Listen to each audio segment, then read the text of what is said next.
Hello, this is Sune from Sound. We are here at Copenhell. I am here with Thomas, who plays the drums for Ministry, and they will be playing here at Copenhell later this evening. Right. Hello, Thomas. Nice to meet you, and I hope the tour is going well. Oh yeah. The tour is going well. We are almost finished our European leg. Like, we have 3 shows left. This one. Tomorrow we play with full force. If it's going to happen, there are some thunderstorms happening, and then the last show would be Madrid Download. Right. So yeah, it's been a blast going on tour with these guys. And you just joined Ministry quite recently. Yeah.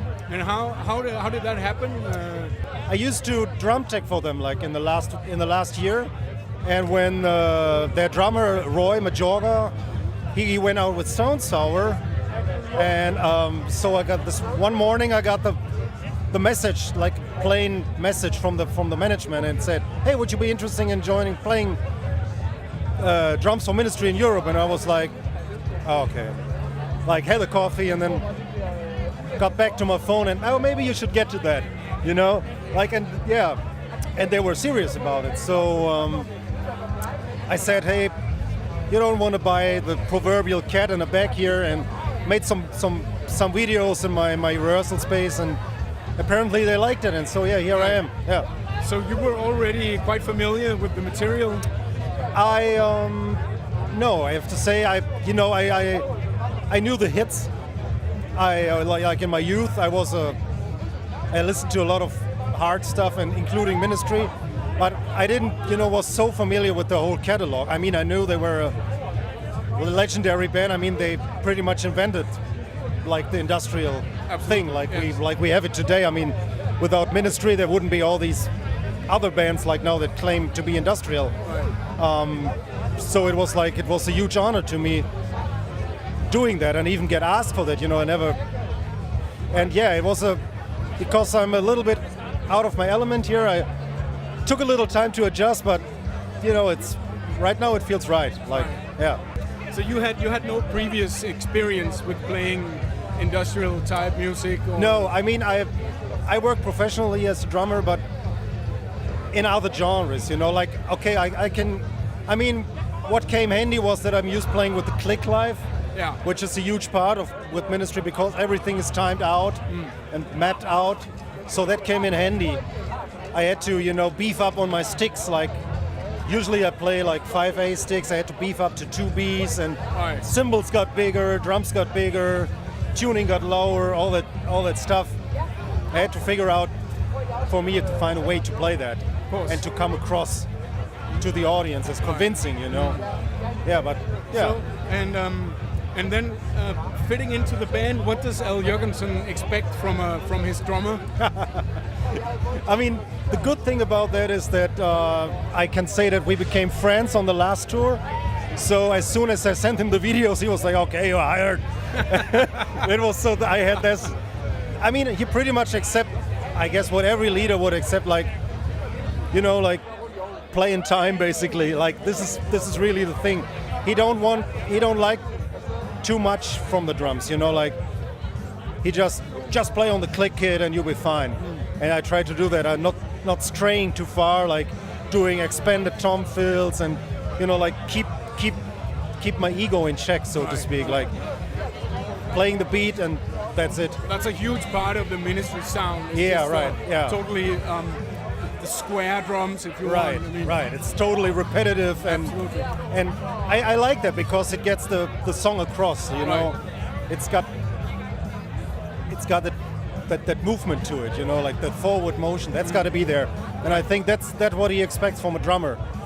And I mean the other stuff, I think he tends to get distracted by that. So I try to stick it to I try to stick it pretty much to what is on a record. Right. Yeah. So tell us about the drum kit that you are using on this tour. Nice. Yes. Yeah, my favorite part. Okay, no, it's a Yamaha Live Custom. Really like it. It got the oak shells, like the thick oak shells, and so far no complaints. I mean, I played them before and I thought, oh well, this could fit into the Ministry sound because of their. I think they did a pretty good job of beefing up the oak series, and I like them as well. So I gave them a shot.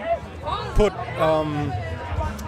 what do I play now? I think it's the black chrome heads with Evans, and they match up perfectly. It's super low endy, but at the same time it got a nice attack to them, very defined, which is crucial because we got so much stuff happening. There's backing tracks and there's 2 guitars shredding, and I need the drums to cut, but at the same time don't lose the bottom end. So I thought, yeah, these work perfectly. Live custom Absolute kits.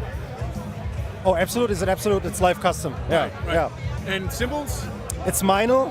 I'm with Meinl for like 5 or 6 years now. Great stuff. I play there.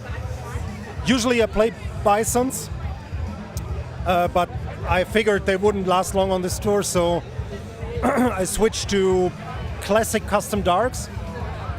Pretty beefy sizes, 22-inch right, 20-inch crash, 18-inch crash on my left side, 20-inch Chinas, so all pretty manly sizes, so to speak. Right. Yeah, and they work fine. Like no headstand, no hardware malfunction, no cymbal cracked, and I abuse them pretty, like, you know, give them hell with the 2B6. They sound great, got nothing but great comments from the live engineer, so I'm pretty blessed to be with those companies. Any electronics? Yeah, this production got their they got their own set of electronics, which is a Roland SPD-SX. So I had to use that because all the sounds were already mapped out, and I didn't want to interfere. They said you got to use this, and I was like, okay, you're the boss. I use it.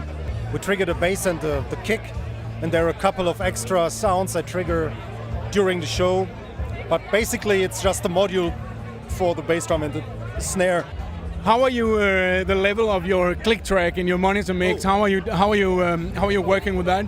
Yeah, click track is basically the most important thing for me, and then it would be it's pretty ear splitting actually. It's pretty loud, damn loud, yeah.